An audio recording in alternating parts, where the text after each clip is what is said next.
Eu, professor Tony Manzi, professor de Biologia e Ciências da Natureza do Cursinho em Fio, estou aqui com vocês a partir de agora para explicar, desenvolver essas aulas sobre ciências da natureza, beleza?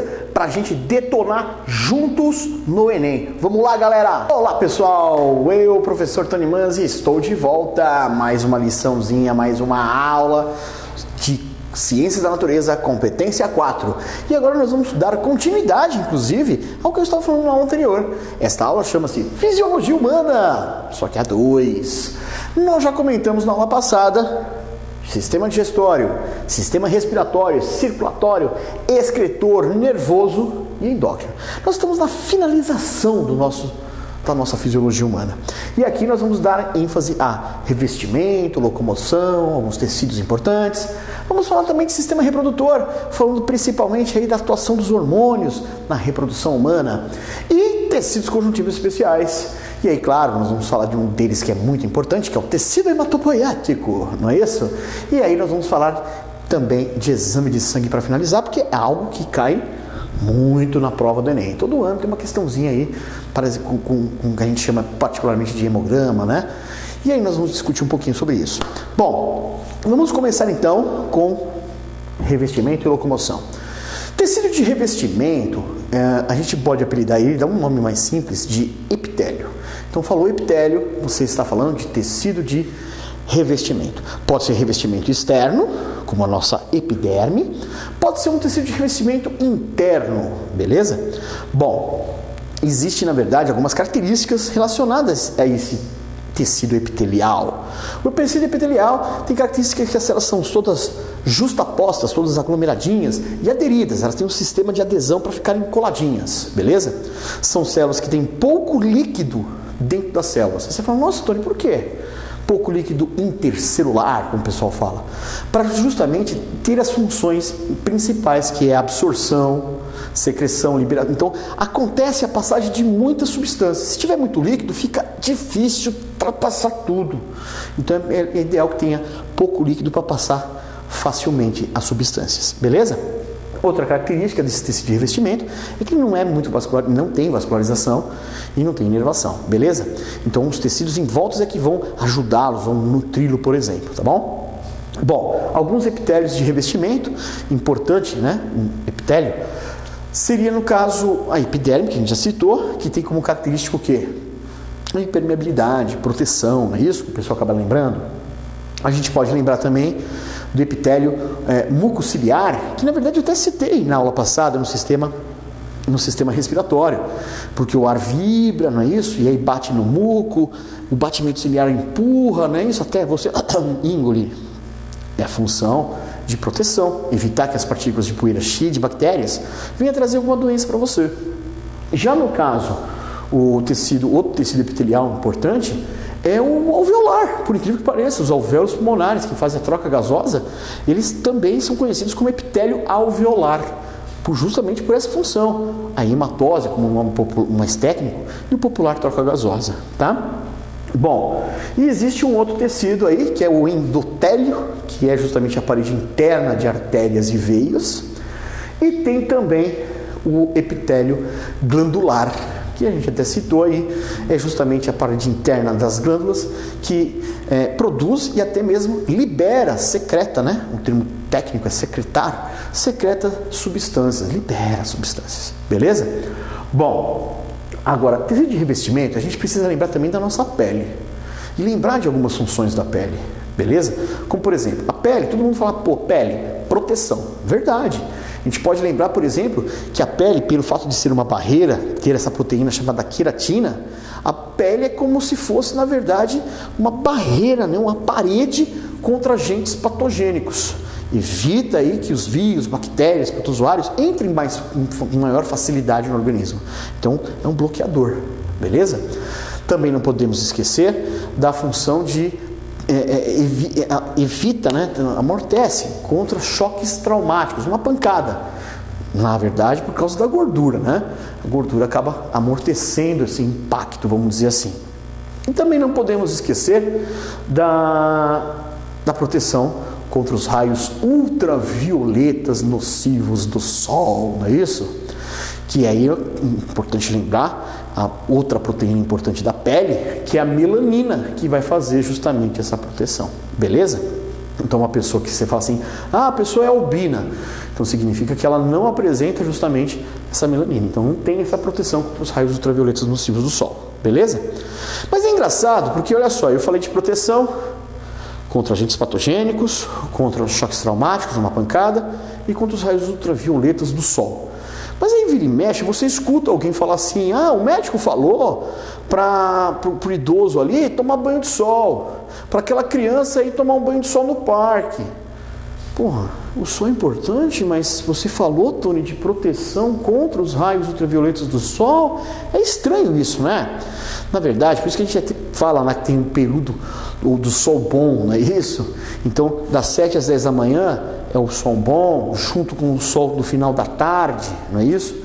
O problema é o sol por volta do meio-dia, porque a incidência de raios ultravioletas nocivos é muito maior. Então, realmente, acaba sendo aí preocupante. Pode causar lesões na pele, pode causar alterações do DNA das células da pele, que é o famoso câncer de pele, beleza? Então, por isso essa preocupação.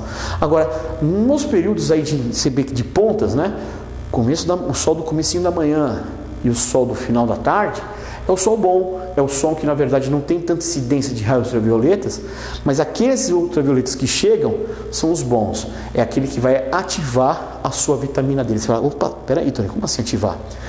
Porque quando você na verdade ingere a vitamina D, você absorve ela lá no seu intestino grosso, como eu falei na aula passada, a vitamina D ela está inativa, ela está desligada, ela não funciona, e aí ela vai para a tua pele, para justamente receber a luz do sol, para receber os raios ultravioletas. E aí os raios ultravioletas passam a ser importantes, porque eles vão ativar, eles vão ligar. Então vamos dizer assim, eles vão ser o tipo de um cofator, o ativador, e vai transformar essa provitamina D, que é inativa na pele, transforma em vitamina D3, que é justamente a vitamina D ativa.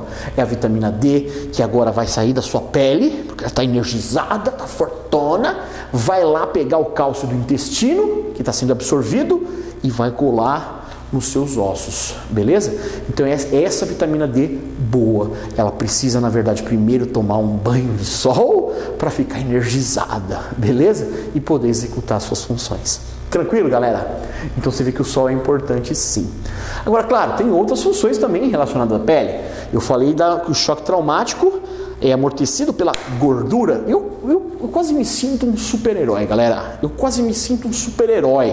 Você fala, Tony, você está me zoando. Por quê? Porque, primeiro, gordura é uma reserva energética. Porque se você precisar, se você não comer carboidratos, isso é glicose, a sua molécula de gordura vai ser transformada em glicose para virar um monte de moléculas de ATP, de energia. Portanto, gente, eu não sou gordinho, eu sou energético. E digo mais, isolante térmico, não é isso a função da gordura? Gordinho é mais quentinho, beleza? E amortece pancada, pronto, só falta eu voar, galera. Palavras que me consolam, não é isso, turma? Bom, mas tá aí, você vê que a gordura também tem um papel importante. É só esse papel importante da gordura? Não, mas para a pele, reserva energética, isolante térmico e também no caso da função de amortecer pancada, acaba sendo importante para a pele. Claro que tem outras funções, a gordura aparece em outras situações e aí acaba sendo importante, né? Beleza? Bom, que mais? Que outras funções a pele vai apresentar, galerinha? Como é que é? Transpiração, muito bem, galera. A transpiração é extremamente importante e muito lembrada em prova. Muita gente fala assim para mim, mas Tony, a transpiração não é na verdade uma excreção? Verdade, é excreção, verdade, mas não é o principal. Beleza? A água, pelo seu calor específico, consegue pegar o excesso de calor do seu organismo e jogar para fora junto com ela na transpiração. Em outras palavras, a transpiração, pessoal, é importante na manutenção da temperatura corpórea. Beleza? Então, uma função muito importante, também relacionada à sua pele. Aí muita gente fala assim para mim, Tony, já sei, lembrei de uma, a pele, respiração cutânea. É uma boa lembrança sua. Pena que não é para nós, porque a respiração cutânea ela vai funcionar em outros seres, anelídeos, como a minhoca, vai funcionar lá nos anfíbios, não é isso? No sapo, que não tem queratina na pele, não é isso? Inclusive os anfíbios são lembrados por serem os únicos vertebrados que não têm queratina na pele. Nós temos a queratina e isso gera a impermeabilidade. A nossa pele é impermeável graças a essa queratina, beleza? Então nada passa por ela, beleza? Por isso que a gente não faz essa respiração cutânea que o pessoal comenta aí, beleza? Então com isso, essas são as principais funções relacionadas à pele, beleza? Bom, mas você fala assim, Tony, mas a pele tem quantas camadas? 3 camadas. A mais externa é a epiderme, é onde podemos até dizer que 99% das células são células mortas. Na verdade, se 1% são células vivas, são chamadas de células germinativas da epiderme. E essas células, elas são sacanas, muito sacanas. Por aí você fala, nossa, Tony, por quê? Porque ela produz células, ela forma células. Só que ela faz uma sacanagem. Ela coloca queratina dentro dessas células recém-formadas, recém-criadas. Conclusão, o que acontece? Essas células recém-formadas, criadas, vão morrer porque ficaram impermeabilizadas. Nada entra, nada sai delas. Então, conclusão, morre. E aí você fica com uma espessa camada de células mortas na epiderme e uma pequena camada de células vivas. Então, conclusão, essa é a caráter da epiderme, beleza? Não tem vascularização, não tem terminações nervosas, não é isso? Por isso que se você até lembra que você pode pegar um compasso, enfiar assim, né? E ficar pendurado. Eu fazia isso quando era moleque lá na escola. Ó, o compasso pendurado. E não dói, porque pegou na epiderme, beleza? Já a segunda camada da pele é a derme. E essa segunda camada da derme, até aproveitando aqui a deixa que nós vamos comentar, é um tipo de tecido conjuntivo. Tecido conjuntivo, por que tecido conjuntivo a derme, Tony? Porque ela tem a função de base de sustentação e nutrição para outros tecidos. Eu disse para vocês que a epiderme, ela não tem vasos sanguíneos. Então como que ela vai, por exemplo, aquela fina camada de células vivas, como que ela vai receber nutrientes, gases? A derme é que vai ajudar com a vascularização dela, beleza? Então a derme é vascularizada, é inervada, beleza? E dá esse apoio. Claro que o tecido conjuntivo aqui eu coloquei até como tecido conjuntivo especiais, que são alguns tipos importantes que nós vamos comentar. Mas a derme é um dos grandes tecidos conjuntivos, vamos dizer assim, tecido conjuntivo. Outros são especiais, a derme é o tecido conjuntivo, tá bom? Bom, e a terceira camada, Tony? A terceira camada é justamente a hipoderme. Antigamente era chamada de tela subcutânea, beleza? E essa vai ter, na verdade, já a função das gorduras, porque são feitas de células adiposas, beleza? Então vai estar relacionado justamente à reserva energética, comentei, isolante térmico e também amortecer pancada, porque é nelas que vai estar a gordura, belezinha? Então essa é a nossa pele. Maravilha? Bom, Tony, você falou locomoção aqui. A locomoção ali, na verdade, está relacionada a músculos. É importante você lembrar, na verdade, as funções dos músculos e depois lembrar os 3 tipos de músculo, que é o que mais cai em prova, é o que eles gostam, na verdade, de comentar quando se fala em músculo, tá? Bom, mas aí você fala assim para mim, mas Tony, quais as funções dos músculos? Você não pode esquecer que músculo está relacionado muitos, né? Porque nós temos, pessoal, só para vocês terem uma ideia, um pouco mais de 600 músculos no corpo. A grande maioria deles, assim, mais de 90%, estão relacionados à movimentação, a estruturas ósseas. Então, conclusão, eles estão fixos em estruturas ósseas pelos tendões, não é isso? E dá justamente essa função de movimentação, de locomoção, de sustentação, beleza? Então, muita gente fala assim, qual a função do esqueleto, né? Além de matar o He-Man e invadir o castelo de Grayskull. Então, você já sabe, é justamente a sustentação e locomoção. E aí os músculos têm essa mesma função. Músculo também pode ter a função de proteção. Proteção, por exemplo, sua cavidade abdominal, né? Essa musculatura minha aqui, o pânceps, não é isso? Qual que é a função? Qual que é a função, hein? Além de ser quentinho, ser um puff? Não, a função, na verdade, galera, é proteção aos órgãos internos aqui, as vísceras, não é isso? Ao intestino, porque aqui nós temos a caixa torácica e aqui a caixa craniana, são estruturas ósseas fazendo proteção, só que aqui não. Então os músculos aqui abdominais estão fazendo a proteção ao seu sistema digestório, beleza? Então função de proteção também. E aí eu peço mais funções, eu quero mais funções porque tem mais funções. E aí você não começa a lembrar, você fala, puta, não estou lembrando mais, e aí? Puxa, Tony, e aí agora? Como que vai rolar isso? Bom, pessoal, vai rolar da seguinte forma: associa músculo a outros sistemas. Pô, associa músculo a outros sistemas. Quer ver? Ó, segue aqui a lista. Sistema digestório, músculo. Eu falei do esôfago, lembra?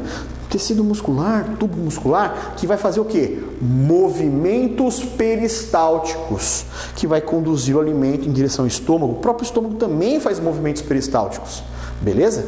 Aí eu falei aqui de sistema respiratório. Você tem que lembrar do diafragma, dos músculos intercostais, que fazem os movimentos respiratórios, a entrada e a saída de ar, beleza?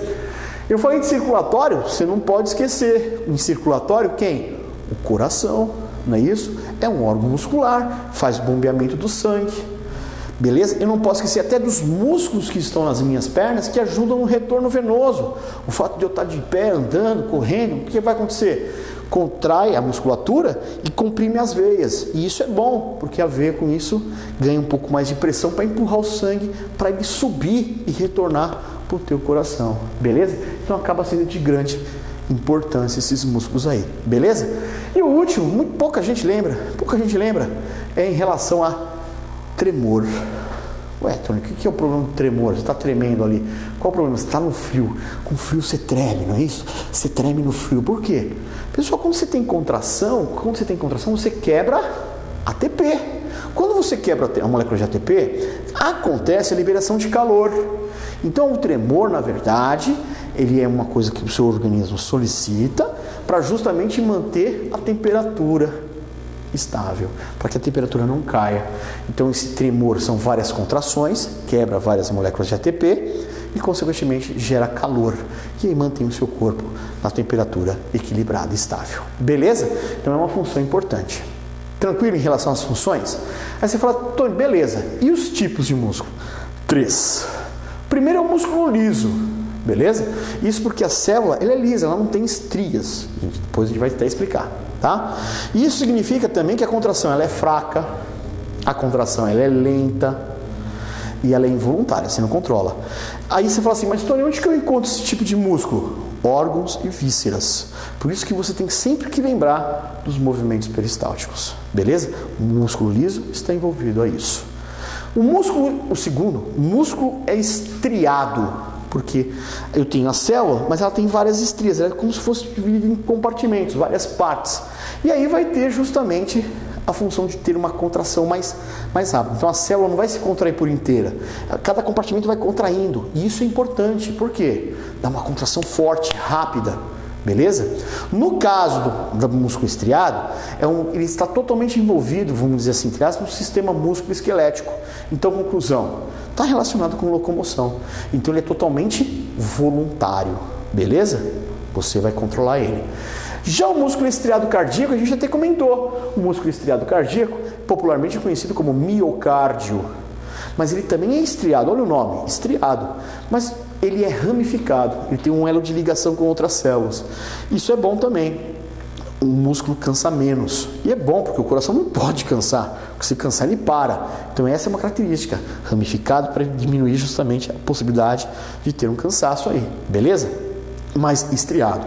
Então, portanto, contração forte, rápida, porém é involuntário. Você não controla o coração. Não adianta você falar, coração, bata mais rápido. Ele não vai bater. É involuntário. Sistema nervoso autônomo. Beleza? Maravilha? Então, esses são, na verdade, os 3 tipos de músculos. O liso, que está relacionado aos órgãos e vísceras. O estriado, que está relacionado à parte esquelética, vamos dizer assim, a movimentação, locomoção, sustentação. E o estriado cardíaco, que é o do coração. Beleza? Então, esses são os 3 tipos de músculos, portanto, de locomoção, beleza? Chegamos então ao sistema reprodutor.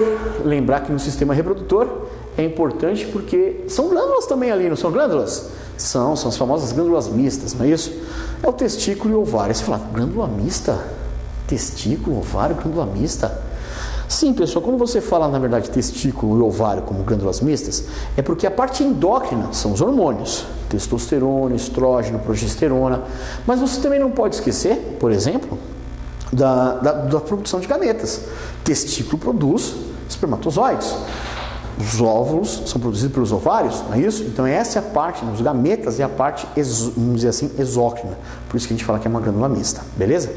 Testículos. Os testículos são importantes aí, na verdade, né, nesse sistema reprodutor, principalmente porque produz a testosterona. Aí você fala assim para mim, Antônio, mas qual que é a função da testosterona? A testosterona, primeiro que ela gera as características masculinas secundárias.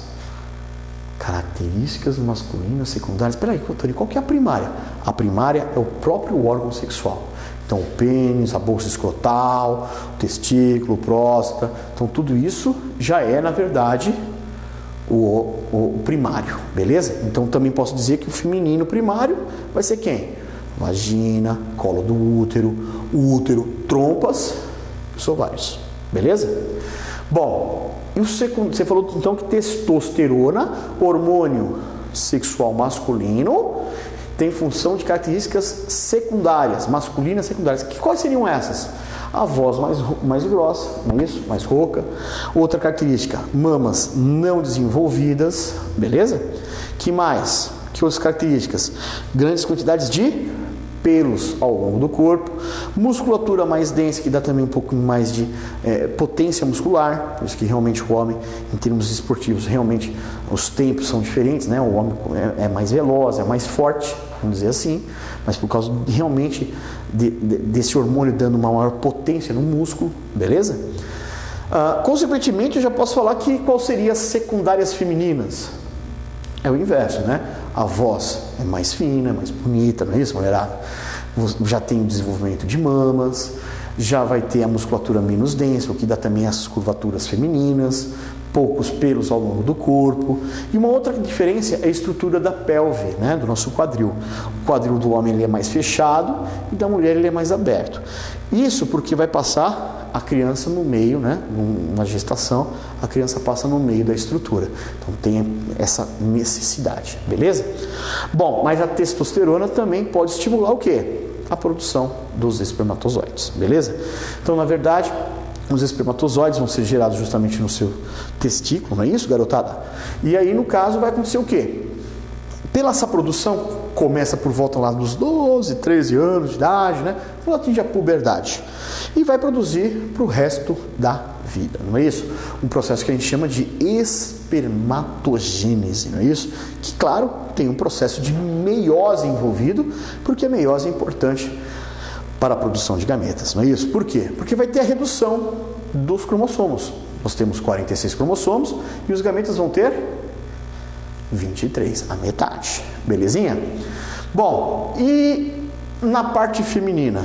Na parte feminina, os óvulos, aí tá interessante, porque o homem começa a produzir por 12, 13 anos de idade e vai produzir até o final da vida. Se você pegar um velhinho de 110 anos de idade, pode ser que o bilau não sobe, mas está produzindo espermatozoide, isso é um fato, beleza?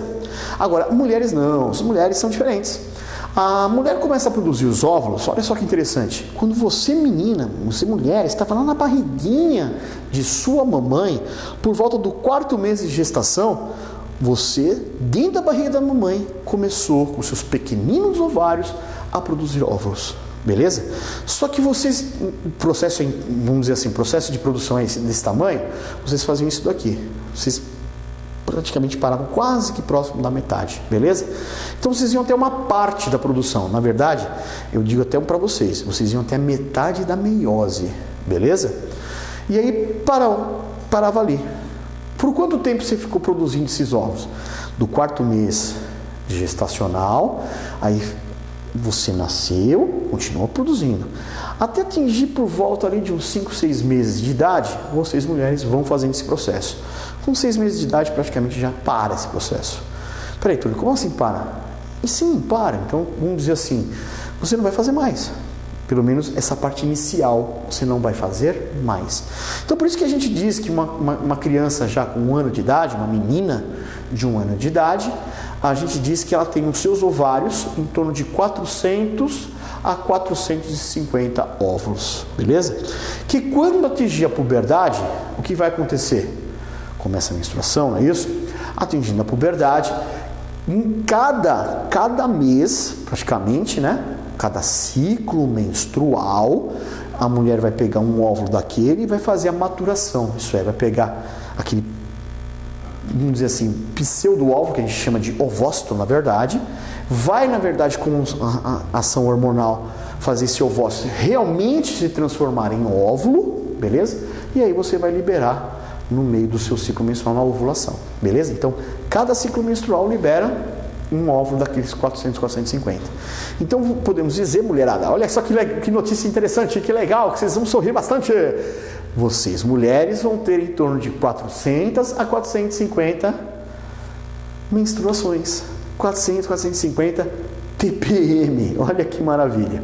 Beleza? Tá fazendo as contas quando já foram aí, pessoal? Quanto falta? A hora que acabar os 450, aí você entra na menopausa. Beleza? Tranquilo? Então é dessa forma que funciona, na verdade, vocês mulheres. Você vê que é diferença em relação aos homens. Beleza? Tranquilo? Maravilha? Bom, mas a gente tem dois, hormônios femininos a comentar. Progesterona e o estrógeno.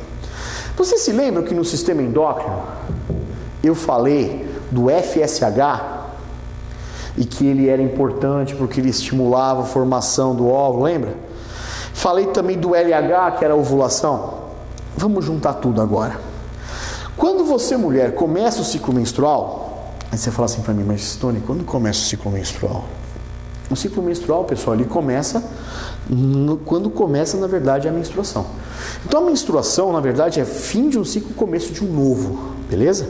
Então começou a menstruar, então tá começando justamente um novo ciclo, beleza? Aí o FSH que é do endócrino aqui, da hipófise, ele começa a ser liberado, já tem em quantidade elevada no teu sangue e os outros estão todos mais embaixo, beleza? Ué, Tony, para que isso? Porque ele vai estimular o folículo ovariano a pegar aquele ovócito e ser transformado em óvulo, beleza? Foi feito isso? FSH cai, a quantidade dele cai no sangue. E aí o estrógeno? Então você imagina, o FSH está aqui, né? E o estrógeno está aqui. Quando formou o óvulo, FSH cai. E isso faz com que o estrógeno aumente. Mas aí então isso não vai ficar em alta. Exatamente. Então a gente diz que nos primeiros aproximadamente 5, 6 dias é o FSH que está em alta. Caiu, surge o estrógeno. Aí ele vai ficar em alta. Até mais ou menos o 14º dia. 13º, ele está em alta, o estrógeno. Aí você fala assim, mas qual que é a função do estrógeno? Não é isso? Eu vou falar para você. Formação do endométrio. Tony, como assim? Formação do endométrio, pessoal, significa que é um tecido, na verdade, altamente vascularizado, que você, mulher, vai preparar em todo o ciclo menstrual, beleza? Então, o tecido forra, na verdade, é um tecido interno, vamos dizer assim, do útero, e é um tecido meio de aspecto gelatinoso e altamente vascularizado. Esse é o endométrio. Na verdade, pessoal, esse tecido é importante para receber, quem sabe aí, um zigoto, né? Um embriãozinho, beleza? Bom, mas calma lá.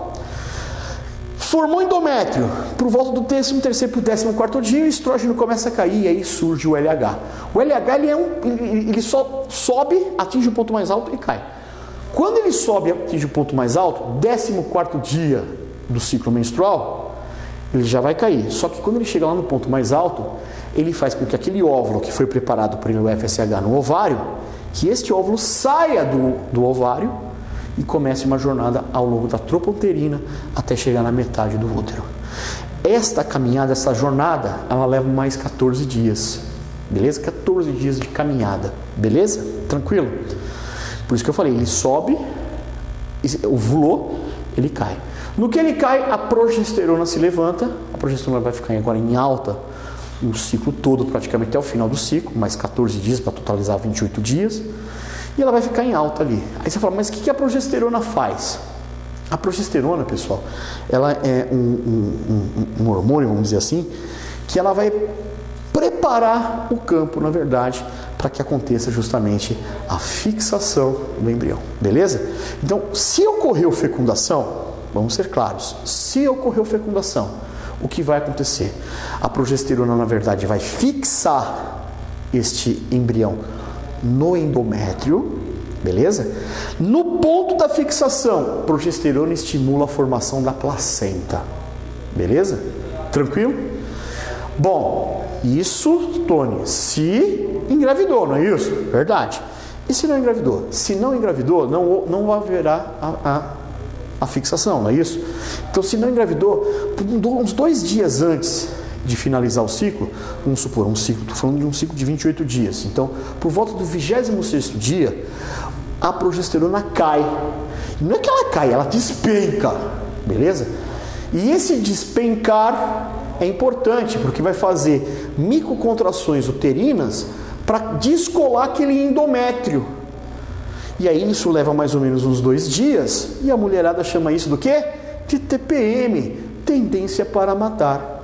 Só que às vezes essa queda é tão acentuada que essas microcontrações é mais forte, né? E aí conclusão daquela cólica menstrual, beleza? Então tá aí, conseguimos até entender agora a TPM, beleza? Então, quando na verdade não ocorrer a fecundação, que é a maioria dos casos, não é isso, mulherada? Vai acontecer a menstruação. Então a progesterona estimula justamente a menstruação. Ela vai estimular essas contrações, cair esse endométrio, a queda do endométrio chama-se menstruação. Com isso, o fim de um ciclo, começo de um novo. Beleza? Tranquilo? Maravilha? Então esse na verdade é o ciclo menstrual. Maravilha? Então você colocou aqui tecidos conjuntivos especiais.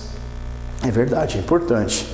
Os tecidos conjuntivos especiais são, na verdade, 4 que a gente tem que comentar. Tecido adiposo, que você já sabe, é gordura, já até comentei as funções aqui, reserva energética, isolante térmico, proteção, não é isso? Tem também o tecido cartilaginoso, cartilagem. Quando você fala em tecido cartilaginoso, galera, eu estou falando, sabe do quê? Daquela estrutura, aquela cartilagem que forma a sua orelha, forma o seu nariz, mas principalmente você encontra nas articulações do seu corpo. E aí tem 2 funções importantes. Primeiro, diminui o atrito nas articulações, beleza? A outra função importante é que vai evitar o impacto articular, que os ossos vêm se chocar. O menisco faz isso, ele é uma cartilagem que evita, na verdade, o impacto dos ossos do joelho, beleza? O outro é o tecido ósseo, que aí você já sabe, função de sustentação, locomoção, tem a função de proteção, não é isso? Só que você não pode esquecer que no meio do tecido ósseo existe uma massa avermelhada chamada medula óssea, que alguns até chamam de medula óssea vermelha. E essa medula óssea, ela vai formar o que a gente chama de elementos figurados, beleza? Elementos figurados do sangue, belezinha? Então, por isso que a medula óssea é importante. Ah, Tony, mas se eu machucar minha medula óssea, eu vou ficar paralítico? Não, você fica paralítico se você machucar a medula espinhal, beleza? Já no caso, quando você fala em medula óssea, é a produção, na verdade, de sangue, belezinha? Bom, e o quarto e último tecido conjuntivo é o tecido hematopoético. Olha que nome bonito, tecido hematopoético, é poético, né? Tá bom, popularmente conhecido como tecido sanguíneo ou simplesmente sangue, beleza? Aí você fala assim, mas Tony, do que é feito o sangue? O sangue é 45% de plasma, o plasma sanguíneo, que é feito, na verdade, de água, proteínas, sais e outras substâncias em pequenas quantidades. E posso até dizer que 90% do plasma é água, beleza? 7% é proteínas, 2% de sais e 1% de outras substâncias, beleza? O principal são os outros 55% do sangue. 45% é de plasma, 55% são os elementos figurados. Você fala, mas Tony, quem são os elementos figurados? Se eu disse que sangue é um tecido porque é formado por várias células. Quem são essas células, Tony? As células são as plaquetas, as hemácias e os leucócitos. Beleza? Quando você fala em hemácias, não me esqueça, nós estamos falando do quê? Nós estamos falando de transporte de gases em massa, também chamado de glóbulos vermelhos. Transporte de gases. Por isso que eu coloquei aqui, ó, já exame de sangue para vocês. Por quê? As hemácias, aproximadamente aí, independente de ser homem ou mulher, então coloquei valores aproximados, valores aí de referência, de 4,5 milhões a 6 milhões é o valor normal, beleza? O grande problema, o médico fica preocupado se você pega o exame de sangue de uma pessoa e está abaixo desse valor, abaixo de 4,5. Isso é indicativo que a pessoa está com anemia, beleza? Tony, pode dar acima? Só vai dar acima se é uma pessoa que esteve em La Paz, por exemplo, alta altitude, por mais de 15 dias. Então vai estar acima, mas isso não é um problema, não será comentado em prova, beleza? Plaquetas. As plaquetas são células que gostam de se aglomerar, só que esse aglomerado se dá quando você se machuca. Então qual que é a função das plaquetas? A função delas é coagulação do sangue, beleza? O valor de referência é de 150 mil a 400 mil. Esse é o valor, vamos dizer assim, de referência, de normal. Abaixo desse valor, portanto, baixa quantidade de plaquetas, e aí significa que você tem um processo de coagulação comprometido. Se está comprometido, o que vai acontecer? Hemorragias. Então você corre risco de hemorragias. Então a deficiência em relação a plaquetas, hemorragias. E o último são os leucócitos. Os leucócitos que a valor de referência varia de 5 mil a 10 mil por milímetro cúbico de sangue. São, na verdade, importantes aí, porque é o nosso sistema de defesa. Leucócitos são chamados de glóbulos brancos, beleza? É o nosso sistema de defesa. Esse é o único que o médico pode colocar acima do normal. Você pode pegar um exame de sangue de um paciente e está lá com 12, 13, 14 mil. Aí você fala assim, poxa, Tony, por que está tão alto? Porque a pessoa está com uma infecção, a pessoa está doente, beleza? Só que o corpo, claro, o corpo está reagindo? O corpo está reagindo, mas está doente. Tony, se estiver abaixo do normal, nós vamos torcer muito para que seja uma baixa da resistência, beleza? Porque se não for uma baixa da resistência, pode significar algo pior. Pode ser leucemia ou até mesmo AIDS. Então, pessoal, muita atenção a esse tipo de coisa, porque acaba aparecendo em prova. Eu lembro de questões passadas do próprio Enem que mostrava isso. Teve uma questão passada aí que chegou a falar justamente que o problema era plaquetas. Então, você tinha que assinalar lá hemorragias. Uma questão muito recente. Se não me engano, caiu aí no Enem de 2012.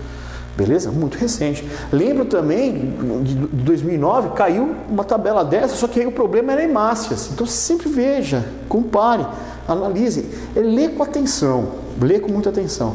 E guardar principalmente o quê? As funções. Hemácia vai estar relacionado com transporte de gases. Plaquetas, coagulação do sangue. E leucócitos é o nosso sistema de defesa. Beleza? Tranquilo? Então, exame de sangue, cuidado, hein? É muito comum aparecer. Não esqueça também que cai muita coisa sobre a obesidade, não é isso? A obesidade também está sendo muito comentada, está sempre em alta, junto com o diabetes. Então, inclusive, a obesidade pode levar a diabetes tipo 2. Então, também fique de olho nesse tipo de coisa. E aproveitando aqui, pessoal, eu falei do sistema reprodutor e falei justamente lá do ciclo menstrual e tudo mais. Fique atento às medidas preventivas contra doenças sexualmente transmissíveis. Doenças como sífilis, gonorreia, hepatite e outras aí, HPV e AIDS, beleza? Então lembre, a principal mesmo forma contraceptiva e que ao mesmo tempo evita doença sexualmente transmissível é uma só. É a camisinha masculina e a camisinha feminina. Essa evita as duas coisas. É um método contraceptivo para evitar uma gravidez e também já evita a transmissão de doenças. É a única. Os outros métodos contraceptivos, eles não protegem contra, não evitam, na verdade, uma doença. Tá? Então, tem vários métodos aí. A aplicação do DIU, que é um dispositivo intrauterino, feito à base de cobre, que geralmente mata os espermatozoides no primeiro momento. Beleza? Tem também o diafragma, que é uma tampinha, como se fosse uma tampinha colocada no colo do útero, que o espermatozoide não consegue subir para o útero, beleza? E fecundar o óvulo, consequentemente. Então, na verdade, impede o encontro dos gametas, beleza? O gel espermicida mata os espermatozoides, beleza?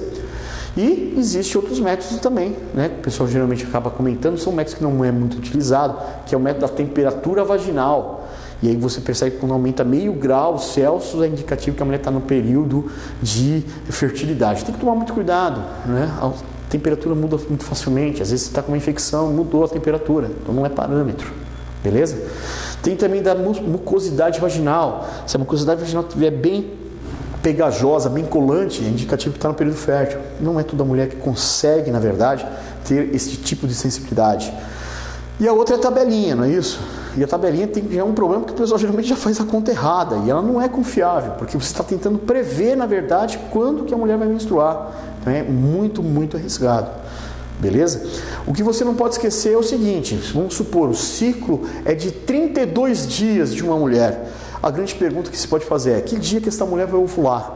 Porque geralmente você fala lá, ciclo de 28 dias, 14 dias, aí você fala 32 dias, 16, não é isso? Metade, a porra da metade. Essa porra da metade quebra tudo. É mentira, não é metade. Lembre-se sempre aquilo que eu falei ali um pouquinho antes. Pessoal, da ovulação até a menstruação, aquela jornada que eu falei, do óvulo até o útero, o óvulo caminhando do ovário até o útero, ele leva 14 dias. Beleza? 14 dias. Então, na verdade, é 32 menos 14. O 18º dia é o dia da ovulação, não 16º. Então, o pessoal já faz a tabelinha e já faz errado. Então, você tem que ter em mente isso. Só que cuidado, você está tentando prever. Por isso que o ideal mesmo é o quê? É a pílula anticoncepcional, tá? Que é medicamento, que são a base de hormônio. Vai deixar a progesterona em alta, consequentemente o estrógeno também em alta. E isso vai evitar, primeira função da pílula, evita a formação do óvulo e segundo, evita a ovulação. Então trabalha em duas frentes, a pílula anticoncepcional e o mais eficaz, que é justamente a camisinha, beleza? Então muita atenção, a camisinha, repito, além de ela ser, na verdade, um método contraceptivo, é a principal característica contra doenças sexualmente transmissíveis. Os outros métodos não vai proteger você de doença sexualmente transmissível. Valeu, galera! Terminamos! É isso aí, acabou Ciências da Natureza. Detonamos junto aí essas várias competências, várias aulas que é para você detonar na prova. Vou estar torcendo por você. Vai fundo, galera! Tamo juntos!